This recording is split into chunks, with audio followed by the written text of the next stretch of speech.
खास करके कुछ पॉलिटिकल पार्टीज़ के लोग और कुछ संगठन है, गिने चुने कुछ संगठन है, वो लोग समाज को गुमराह करने का कोशिश कर रहा है। मैं बहुत साफ साफ तौर पर कहना चाहता हूँ कि झूठ ना बोले और वक्फ बिल में जो प्रावधान है उसको अच्छी तरह से पढ़ के फिर उसके बाद में तर्क रख करके अपना बात को बोलने से अच्छा है। हिंदुस्तान एक लोकतांत्रिक देश है। डेमोक्रेसी में अपना अपना बात करने का, अपना तर्क रखने का पूरा आज़ादी है, लेकिन झूठ बोल करके समाज को गुमराह करने का प्रयास नहीं होना चाहिए।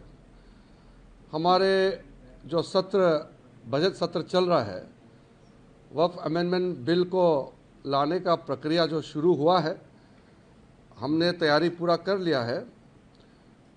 कब लाएंगे वो आप लोगों को बता देंगे, हम कल ही आप लोगों को बताएंगे।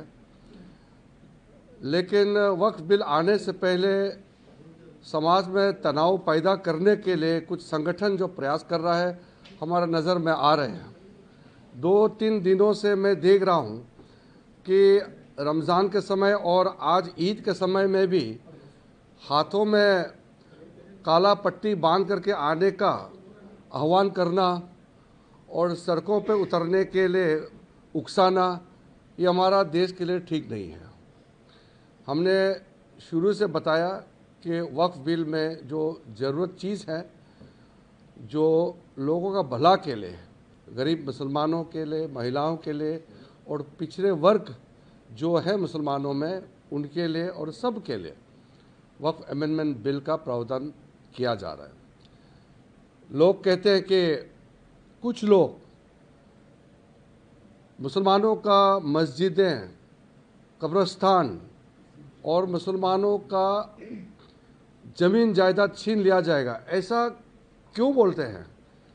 मुझे समझ में नहीं आ रहा है कि वक्फ कानून आज़ादी से पहले भी था हिंदुस्तान में, आज़ादी के बाद में भी ये कानून मौजूद है।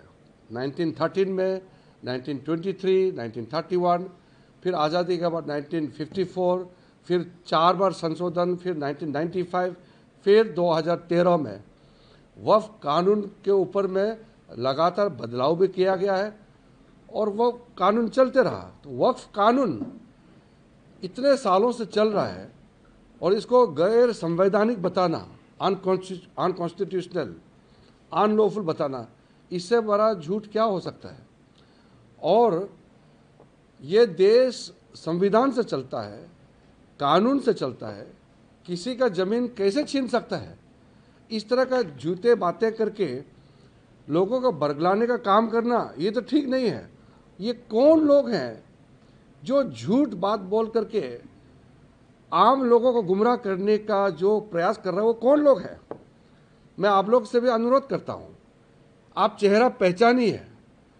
ये कौन कौन से राजनीतिक पार्टी के नेता और कौन लोग हैं समाज में जो खुले आम पर झूठ बोल करके लोगों को बरगलाने का प्रयास करना, ये कहाँ का तरीका है? हमारा हिंदुस्तान जैसे आज़ादी कहाँ मिलेगा? जो चाहे बोल सकते हैं। संसद के अंदर में जो मेंबर है वो बोल सकते हैं, संसद के बाहर आम लोगों का भी बोलने का पूरा आज़ादी है। तो अपने ही देश में अपने देश का बदनाम करना, ये कितना गलत बात है। इसलिए जब वो वक्फ अमेंडमेंट बिल लाएंगे, भरपूर चर्चा होना चाहिए। इसलिए तो जेपीसी बना करके इस बिल को रेफर किया गया है। आज तक हिंदुस्तान के इतिहास में इतना व्यापक चर्चा किसी बिल के ऊपर में नहीं हुआ है। आज तक का इतिहास में जितना जॉइंट पार्लियामेंट्री कमेटी बनी है, किसी भी सब्जेक्ट पर इतना बारीकी से व्यापक चर्चा नहीं हुई। 97 लाख से भी ज़्यादा मेमोरेंडम्स, रिक्वेस्ट, सजेशंस रिसीव किया है।